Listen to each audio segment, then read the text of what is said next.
أعوذ بالله من الشيطان الرجيم بسم الله الرحمن الرحيم الحمد لله رب العالمين والصلاة والسلام على سيدنا محمد وعلى آله وأصحابه أجمعين اللهم علمنا ما ينفعنا وانفعنا بما علمتنا وزدنا علما نافعا يا كريم آمين آمين آمين سيزدر من لواقح الأنوار القدسية في بيان العهود المحمدية كتابنا 19 درسке келдік 16 وسيت العهد السادس عشر 16 وسيت في المواظبة على ركعتين بعد كل وضوء өте маңызды және өте керемет тақырыптардың бірі әрбір дәрет алғаннан кейін 2 ракағат намазды тастамастан оқып жүру жайындағы өсиет.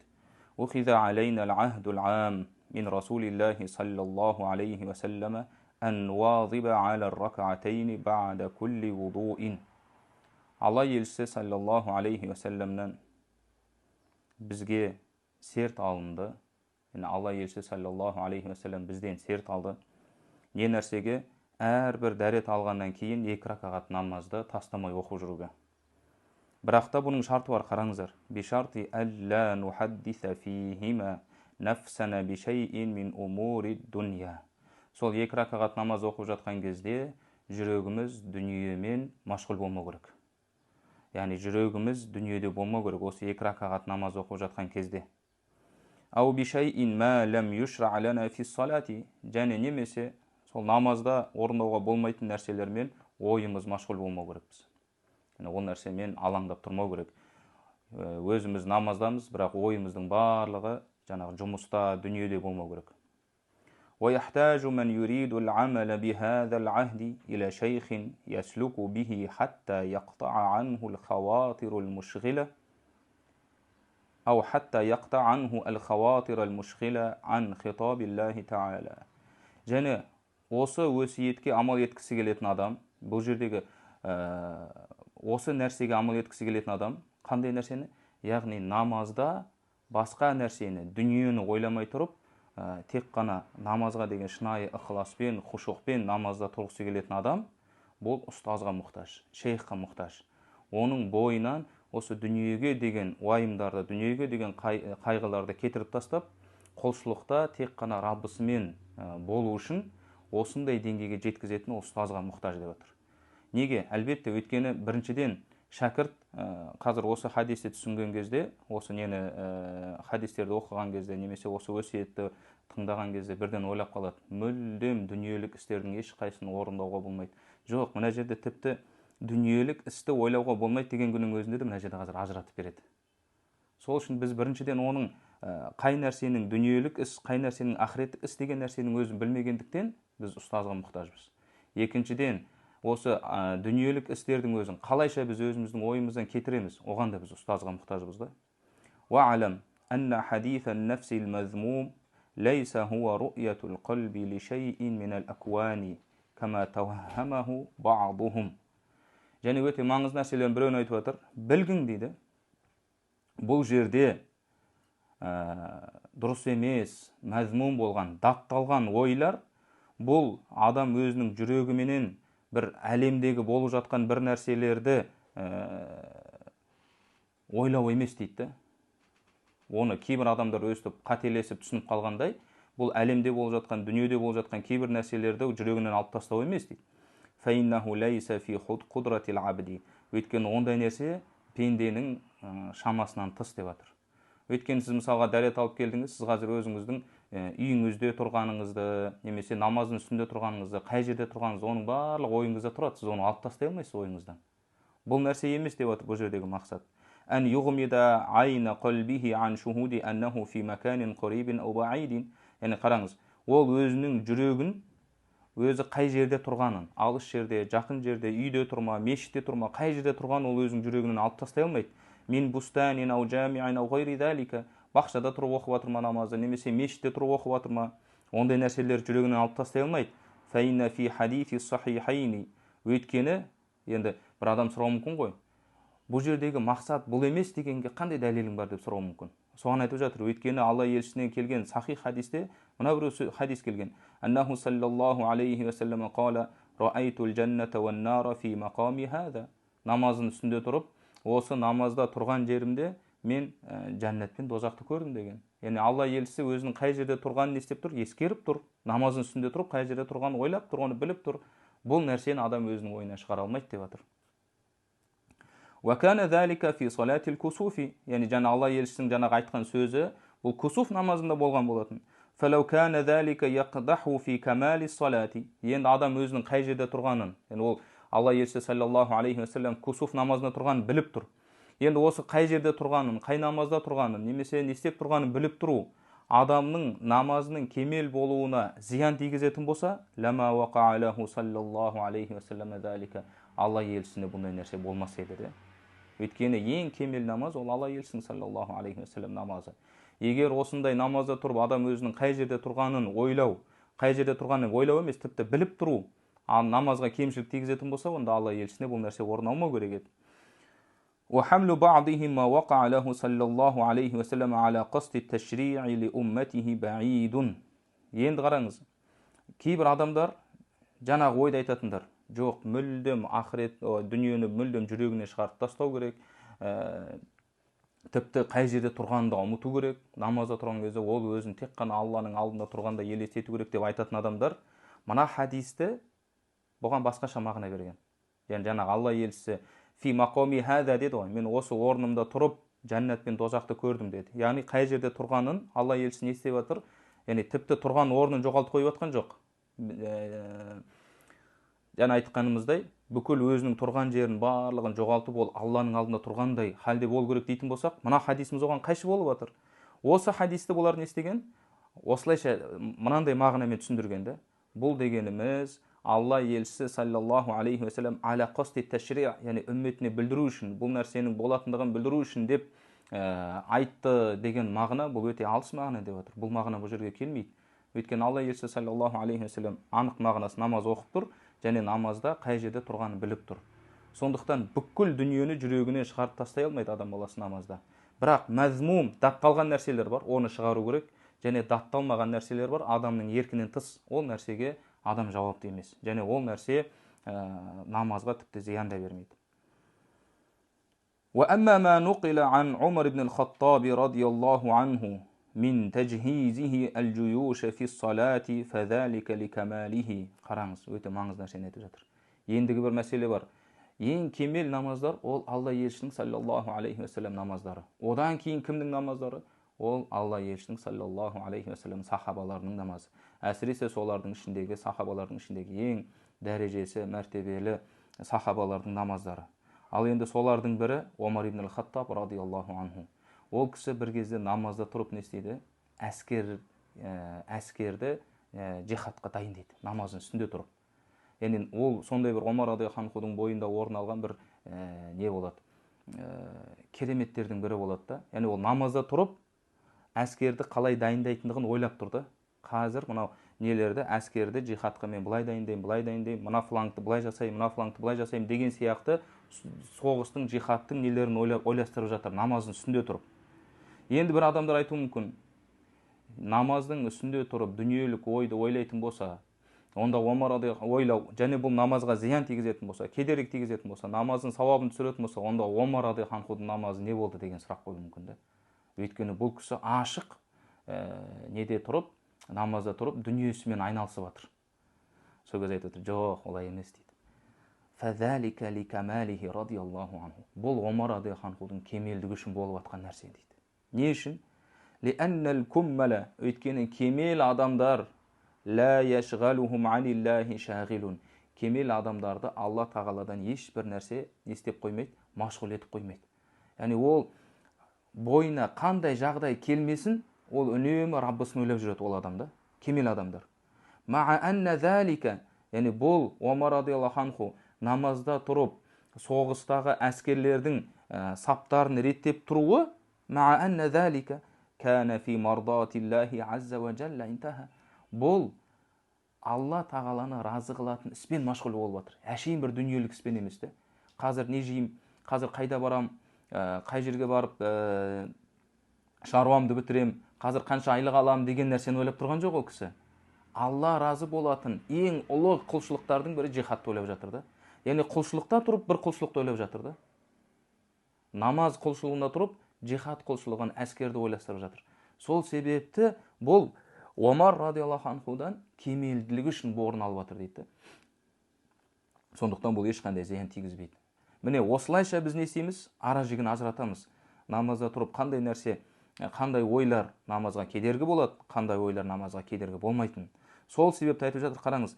Фаслук я ахи аля яди шейхин насихин лияшғалака биллахи та'ала. Сені үнемі Алла тағаламен мәшғұл қылатын, сол Алла тағаламен шұғылдандырып қоятын ұстаздың қолында тәрбиелен деп жатыр. Өйткені біз ұстаздың қолында тәрбиеленбесек, дұрыс болған нәрсені, құлшылық болған нәрсені біз жаман деп ойлап қалуымыз мүмкін да. Егер біз ұстаздың қолында дұрыс тәрбие алмасақ, жаңағындай істерді, мысалы Омар радиаллаху анхуға біз даттап қоюымыз мүмкін. Намазда дүниені ойлады деп айтып қоюымыз мүмкін. Және өзіміз де бұндай нәрселерді кемшілік іс деп ойлауымыз мүмкін. Бірақ бұның дұрысын, бұрысын бізге ажыратып беретін ұстаз деп отыр. Хатта яқта анка хадисан нафси фи салати. Яғни сол ұстаз саған намазда тұрып дүниелік істі қалай ұмыту керек екенін үйретеді. Кақаулика аруху ликаза афалу каза. Міне енді бұл кісі мазмун болған, датталатын ойларды айтып беріп жатыр бұл жерде. Аруху ликаза, пәленше істі қазір намаз өтіріп, пәленше жерге барып келуім керекпін, пәленше нәрсені істеп қоюым керекпін. Немесе мен біреумен келісіп қойып едім, қазір бір шаруам бар еді, сол қазір не болады екен, соны ойлап тұру да, дүниелік істі. Афалу каза, мен қазір осы намаз оқып болайын, мынаны істеймін. Сол істейтін нәрсеңізді намаздың үстінде тұрып ойлап тұру. Aqulu kaza, немесе мен қазір біреуге барып мынандай сөзді айтамын деген сияқты нәрселерді ойлап тұру. Наху залика, немесе осыған ұқсас сөздер. Ва илля, ал егер дейді, яғни ва илля деген, егер ұстаздың қолында тәрбиеленбеген болсаң, фамин лазимика хадисун нафси фи ссала, онда сен міндетті түрде намазда тұрып дүниелік істі ойлап тұратын боласың. Вала якаду ясламу лака минху салатун вахидатун. Тіпті ешбір намазың бұдан аман қалмауы мүмкін деп жатыр. Яғни әр намазыңда сен тек қана дүниені ойлап тұрып қана намаз оқуы мүмкін, егер ұстаздың алдында тәрбиеленбеген болсаң. Ла фардун ва ла нафлун, парыз болсын, нәпіл намаз болсын. Фаалам залика, сондықтан осыны білгің деп жатыр. Ұстаздың алдында тәрбиелен, ұстаздың алдынан дәріс ал, ол өте маңызды деп жатыр. Ва ияка ан турида ал-усула иля залика би гайри шейхин. Және осы мақамға, осы дәрежеге, намазда дүниені мүлдем ойламай тұрып намаз оқимын деген дәрежеге ұстазсыз жетем деп ойлама дейді. Және оған әрекет жасама, оған тырыспа деп жатыр. Кама алейхи таифатул мужадилина би гайри илмин. Және ешбір білімсіз талас тартысқа түсетін адамдар сияқты болма деп жатыр. Өйткені ешбір ілімсіз талас тартысқа түсетін адамдар сен айтып жатқан сөздің барлығы бекер сөз, ұстаздың қажеті жоқ, мен өзім ақ жетіп алам, маған хадис және аят жеткілікті дейтін адамдардікі бұл қате жолда деп жатыр. Файна залика ла ясиху лака абадан. Өйткені бұл нәрсе саған мүлдем дұрыс емес деп жатыр. Бұл жердегі мүлдем дұрыс емес деген сөз, ұстазсыз адам Алла тағалаға мүлдем жете алмайды, бұл бір мүмкін емес нәрселерден деген сөз емес. Бұл мүмкін, бірақ өте ауыр, өте қиын, және өте бір миллионнан бір адамға, өте бір сирек адамдардың бір жүрегіндегі шынайылығына, ықыласына байланысты Алла тағала беру мүмкін де. Әйтпесе көпшілік адам, жалғыз өзім жол салам деген адамдар, бұлар адасуы мүмкін көбінесе. Бұл тіпті ашық келген аят хадистердің өзін түсінуде адасып жатады. Ал ішкі жан дүниеде жаңағы қауіп қатер төніп тұратын, жүрегімізге келетін, үнемі шайтан мен нәпсіміздің уасуасы түсіп тұратын жерде ол адам одан бетер адасады. وقد قال الجنيد يوما للشبلي وهو مريد. Яғни қараңыз, қандай ұлы тұлғаларды айтып жатыр. Имам Джунайд және имам Шибли екеуі де үлкен тасауф ғылымының үлкен ғалымдары болған, тасауф саласының және үлкен әулиелерден болған ғалымдар болған. Осы Шибли деген кісі имам Джунайдтың несі болған, шәкірті болған. Уахуа муридун. Яғни кімнің? Имам Джунайдтың шәкірті болып отыр. Сол кезде осы имам Джунайд айтып жатыр: "Я Абу Бакр, ей Абу Бакр", яғни Шиблидің екінші несі, атауы, күниясы. "Ин хатара фи балика фил джум'ати минал джум'ати илал джум'ати гайруллахи фала та'тина". Қараңыз қандай сөз айтып отыр. Бұл ұлылардың бір-бірін тәрбиелеу осылай болғанда. Егер сенің жүрегіңе немесе ойыңа жұмадан жұмаға дейін, яғни бір аптаның ішінде Алладан басқа біреу ойыңа келетін болса, онда біздің дәрістерімізге келме деп отыр. Қараңыз. Файнаху ла яжиу минка шайун интаха. Өйткені сенде бір аптадан бір аптаға дейін Алладан басқа ойыңа келетін болса, онда саған ешқандай бір Алла Тағала тарапынан ануарлар, Алла Тағала тарапынан ешқандай мәдәттер келмейді деп жатыр да. Ла яжиу минка шайун. Бұл деген сөз мүлдем келмейді деген сөз емес. Бұл өздерінің дәрежелеріне, өздерінің мақамдарына байланысты айтып жатыр. Өздерінің мақамдарына байланысты айтып жатыр. Қульту, және имам Ша'рани осы имам Джунайдтың сөзін былай деп ашықтап беріп жатыр бізге. Өйткені бұл сөздің өзін адам қате түсініп қалуы мүмкін. Ва мурадуху би гайриллахи. Жаңағы имам Джунайдтың Алладан басқа, бір жұмадан бір жұмаға дейін Алладан басқа ойыңа келетін болса, бізге келме, біздің дәрісімізге жақындама деген сөзі би гайриллахи азза ва джалла гайру ма юрдихи минал мааси. Алланы разы қылдырмайтын күнәларды айтып жатыр дейді. Яғни жұмадан жұмаға дейін ойыңа бір күнәлі ой келетін болса, онда бізге келме деген сөз. Өйткені қараңыз, ва илля фа хутуру таати алал qalbi la yaqdahu fi salik bil ijma'. Көрдіңіздер ме? Хутуру таати.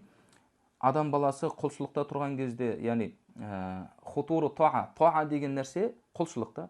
Бұл құлшылық Алладан басқа нәрсе болуы мүмкін да. Яғни бұл қалайша? Тек қана Алланы ойлап жүре алмайды. Яғни Алла Тағалаға жақындататын басқа нәрселер, құлшылықтарды да адам ойлауы мүмкін да. Мысалы, намаз ол Алла емес та. Енді мына жердегі сөзде, имам Джунайдтың сөзінде, тек қана Алланы ойлауың керексің, Алладан бір ой келетін болса, бір ғана ой келетін болса, онда сен біздің дәрісімізге келме деген сөз, бұл бір мүмкін емес нәрселерден болып жатыр.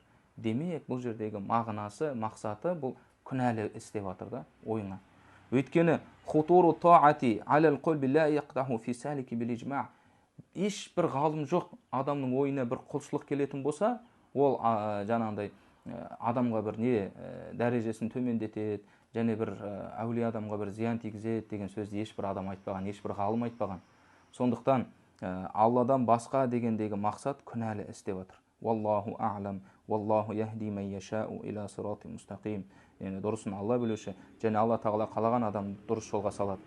وروى الشيخان أن رسول الله صلى الله عليه وسلم قال لبلال. имам Муслим және имам Бухариде риуаят еткен хадисте Алла елшісі саллаллаху алейхи вассалам Билал радиаллаху анхуға былай деп айтқан екен. Я Билал, ей Билал, хаддисни би арджа амалин амилтаху фил ислам. Ей Билал, исламдағы ең көп үміт ететін амалыңды маған айтып берші деп жатыр. Бұл деген сөз адамның өмірінде жасайтын тағат құлшылықтар көп. Намаз оқиды, садақа береді, зекет береді, ораза ұстайды, қажылыққа барады. Яғни құлшылықтары көп оның. Бірақ сол құлшылықтардың ішіндегі оның өзінің бір құлшылығы болады. Ертең иншалла осы құлшылығы үшін Алла Тағала мені кешіреді ау. Ертең осы құлшылығым үшін Алла Тағала менің дәрежемді көтереді ау деген бір құлшылықтарының ішіндегі ең көп үміт ететін құлшылығының бір түрі болады. Алла елшісі саллаллаху алейхи вассалам Билалдан осы нәрсені сұрап жатыр. Хаддисни би арджа амалин амилтаху деген сөз, яғни көп амалдар жасадың, соның ішіндегі қайсына сен көбірек үміт етесің, соны маған айтып берші деп жатыр. Фаинни сами'ату даффана алейка байна ядайя фил джаннати. Өйткені мен жәннатта менің алдымдағы сенің аяқтарыңның дауысын естідім ғой. Бұл хадис егер естеріңізде болса, алдыңғы өсиеттерде келіп кеткен. Сол кезде Билал радиаллаху анху айтып жатыр. Қала ма амилту амалан арджа инди мин анни лам ататаххар тухуран фи саатин мин лейлин ау нахарин илля саллайту бидалика тахури ма кутиба ли ан усаллия интаха. Енді Билал радиаллаху анху айтып жатыр. Менің амалдарымның ішіндегі ең көп үміт ететін амалым, яғни ертең Алла Тағала мені кешіреді ау деп үміт ететін амалым, мен әрбір дәретім бұзылған сайын, түнде болсын, күндіз болсын, міндетті түрде дәрет алып, сол дәретті түнде алсам да, күндіз алсам да, тіпті түнде ұйықтап тұрған кезде адам дәрет қыстап, дәретханаға шығуы мүмкін. Түнде болсын, күндіз болсын деп жатыр. Дәрет алғаннан кейін артынша міндетті түрде кемінде 2 ракағат намаз оқыдым деп жатыр.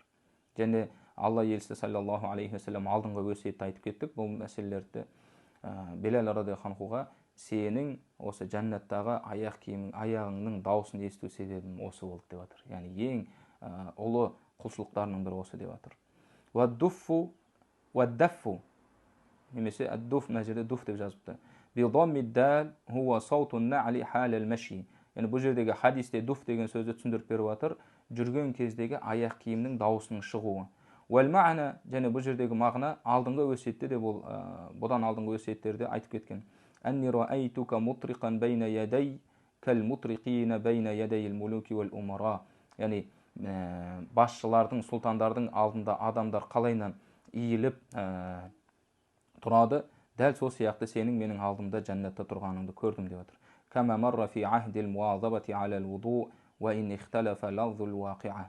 Яғни бұл сөз жаңа неде дәретке, үнемі дәретпен жүру деген өсиетте бұл тақырып айтылып кетті деп жатыр. Уарауа Муслимун ва Абу Дауд ва Насаи ва Ибн Мажа ва Ибн Хузайма фи сахихихи марфуан. Яғни қараңыз, бұл хадис имам Муслимде, имам Абу Даудта, имам Насаиде, Ибн Мажада, Ибн Хузайма, осылардың барлығын сахих хадистерінде келген. Марфуан, ма мин ахадин ятаваддау фаюхсинул вуду. Қандай да бір пенде дәрет алып, және дәретін толық алатын болса, фаюхсинул вуду, дәретін толық алатын болса, ва юсалли ракаатайни, және осы дәретпен бірден 2 ракағат намаз оқитын болса, юқбилу биқалбихи ва вajhi алейхима. Көрдіңіздер ме? Маңызды жер осы болып отыр. Юқбилу биқалбихи ва вajhihi. Бүкіл жан дүниесіменен, жүрегіменен, ойыменен бұл 2 намазға ықыласпен беріліп намаз оқу деп отыр. Намазда тұрып, ойының барлығы дүниеде болмау керек. Илля вajabat лахул жанна. Бұндай адамға жәннат уәжіп болады. Яғни өзіңізге жәннатты уәжіп қылғыңыз келеді ме? Дәрет алыңыз да артынша 2 ракағат намаз оқыңыз ықыласпен. Міне сізге жәннат уәжіп болады, иншалла. Бұл сахих хадистерде келген, өте көп хадис деректерінде келген маасум болған Алла елшісінің саллаллаху алейхи уассалам куәлігі. Яғни Алла елшісі саллаллаху алейхи уассалам сізге айтып жатыр, жәннат уәжіп болғанын қалайсың ба? Дәрет ал, одан кейін артынша ықыласпен 2 ракағат намаз оқы. Болды. Басқа еш нәрсе емес. Ва фи риваятин ли Аби Дауда марфуан. Енді имам Абу Дауудтың риwayatында мән тавадда'a фа ахсанал вуду'a, кімде-кім дәрет алса, және дәретті толық алатын болса, яғни ахсанал вуду'a дегеніміз не ол? Дәретті барлық әдептермен, мустахабтармен, сүннетімен, толық кемелмен алу. Сумма салла ракаатайни, және 2 ракағат намаз оқыса сосын кейін. Ла ясху фихима, осы 2 ракағат намазда ла ясху дегеніміз саху жасамау, яғни намазда қателеспеу, шатаспау, яғни дүние ойларын ойламау бұл намазда. Ғуфира лаху ма тақаддама мин замбихи. Қараңыз, Аллаху акбар. Қандай ұлы іс Алла елшісі бізге уәде етіп жатыр. Бұрынғы күнәларының барлығы кешіреді деп жатыр да. Ал біз әрқайсымыз, бізде қандай күнәміз болып жатқанын әрқайсымыз өзіміз ғана білеміз. Алла және Алла біледі. Басқа ешкім білмейді. Ешкім білмейтін біздің күнәларымыз болуы мүмкін. Солардың баршасының кешірілгенін қалайсыз ба? Міне қараңыз. 2 ракағат намаз оқыңыз. Дәрет алыңыз да, дәреттен кейін толығымен дәрет алып болғаннан кейін 2 ракағат намаз оқыңыз. Міне. Алла елшісі айтып жатыр. Ғуфира лаху ма тақаддама мин замбихи. Барлық күнәлары кешіріледі. Qultu qawaidu shari'ati taqtadi anna sahwa mahmulun 'anil 'abdi fi salatihi. Осы жерде қараңыз, өте маңызды бір мәселені айтып жатыр. Осы хадистің шархына қатысты. Шариғаттың қағидалары, яғни Құранда, хадисте келген, және ғалымдардың амалдарына байланысты, осы Құран мен хадисті түсінуіндегі қағидаларына байланысты, намаздағы шатасу, саху, яғни намаздағы қателесу, ол махмулун анил абди фи салатихи. Махмулун деген сөз, яғни мафун анху, пендеден кешірілген негізінде. Яғни намазын үстінде тұрып адам баласы шатасатын болса, ол үшін оған күнә жазылмайды. Және ол 2 ракағат саху, жаңағындай 2 сәжде жасап, саху сәждесін жасайды да, оның намазы толық болады негізінде. Ал енді мына хадисте не үшін Алла елшісі ла ясху деп айтып жатыр? Егер намаздағы саху намазға зиян бермейтін болса, неге хадисте сахудың зиян беретіндігін айтып жатыр? Осыны түсіндіреді. Уәләкин алайда дейді, қараңыз, өте маңызды тұс. Біз намазда неге көп шатасамыз, және біз намаздарда неге дүниені ойлап тұрамыз? Соның сыры осы жерде тұрда, қараңыздар. Уәләкин ләммә фарратал абду би'адами тафриғи нафсихи мин аш-шавағили қабла духул фис-сала. Көрдіңіздер ме? Ең маңызды нәрсе осы екен. Намаздың дұрыс болуы, намаздың ықыласты болуы намазға дейін болады екен, қараңыз. Намаздың ішінде емес. Намазға дейін сіз намазға дайындалмасаңыз, намазыңыз дұрыс болмай қалады. Өте маңызды мәселені айтып жатыр. Бұл адам деп жатыр, намазға кіріспес алдын жүрегіндегі барлық шұғылданып тұрған нәрселердің барлығын алып тастамай, осындай алдындағы дайындықтар жасамағандықтан деп жатыр. Сосын барып намазда тұрып қателесті. Кәна алейхи лаум. Бұған айып осы үшін болып жатыр деп жатыр да. Бұған сөгіс, бұған даттау намаздан алдың бұның намазға дайындалмаған үшін болып жатыр деп жатыр. Сол себепті біз намазға кіріспей тұрып, ең бірінші өзімізді Раббымызға жолығатынымызды біліп, дәрет алып жатқан кезден бастап, мен қазір намаз оқиын деп жатырмын деп, жүрегіміздегі дүниелік істердің бәрін алып тастасақ, намазымыз ықыласты болады. Енді осындай амалдарды істеп болғаннан кейін намазда тұрып шатасып жатсақ, бұл шатасуымыз, бұл сахуымыз ешқандай не болмайды, намазға ешқандай зиян бермейді. Ал егер біз намазға кірісіп, Аллаху акбар дегенге дейін анамен ойнап, мынамен ойнап, анамен сөйлесіп, мынамен сөйлесіп, бүкіл ойымыздың барлығы дүниеде болып тұр, намазға еш дайындалмадық, жүрегіміздің бәрі сода дүниеде болып тұр. Сөйтіп намазға кірісіп, кейін ассаламу алейкум деп сәлем береміз, біз әлі сол дүниені ойлап тұрамыз да намаз біткенге дейін. Негізгі себептердің бірі осы екенді. Лау аннаху фарраға нафсаху сумма саха. Көрдіңіздер ме? Өйткені мына кісі айтып жатыр. Өйткені бұл адам бірінші өзінің жүрегін босатса дейді, намазға кіріспей тұрып, бүкіл дүниелік ойлардан жүрегін босатса, сосын барып намазда тұрып шатасатын болса, лам якун алейхи лаумун валлаху алам. Оған ешқандай айып жоқ, ешқандай дат жоқ, Алла білушірек деп жатыр. Варауа шейхан ва гайрухума марфуан. Яғни имам Бухари мен Муслимде риуаят етілген, және басқа да хадис жинақтарында риуаят етілген хадисте Алла елшісі саллаллаху алейхи ва саллям былай деп айтқан екен: "Мен тавадда'a нахва вуду'i хаза." Кім менің мына дәрет алғанымдай дәрет алатын болса, яғни саласан, яғни бұл жердегі менің дәрет алғанымдай дегендегі мағына 3-3-тен дәрет алған кезде әр ағзасын 3 реттен жуатын болса деген сөз. Сумма салла ракаатайни, сосын 2 ракағат намаз оқитын болса, ла юхаддису фихима нафсаху. Және осы 2 ракағат намазда ла юхаддису фихима нафсаху дегеніміз дүниені ойламай тұрса, тек қана Раббысымен болатын болса, гуфира лаху ма тақаддама мин замбихи. Аллаху акбар. Жаңағы хадистің басқа да риуаяттар келіп жатыр. Оның алғашқы күнәларының барлығы кешіріледі деп жатыр. Ва фи риуаятин лил имами Ахмад сумма салла ракаатайни ау арбаан. Ал имам Ахмадтың риуаятында 2 немесе 4 деген сөзі бар екен да. Шаккур рауи иля ахирил хадис валлаху а'лам. Яғни осы жерде 2 немесе 4 деген сөз, ол Алла елшісі 2 немесе 4 деп айтқан жоқ. Бұл риуаят етіп жатқан адамның күмәні болып жатыр. Яғни риуаят еткен адам шатасып қалып жатыр. 2 деп айтты ма, 4 деп айтты ма деп. Валлаху а'лам. Ва ахиру дa'вана анил хамдулиллахи rabbil alamin. Нашхаду ан ла илаха илля анта настағфирука ва натубу илейка.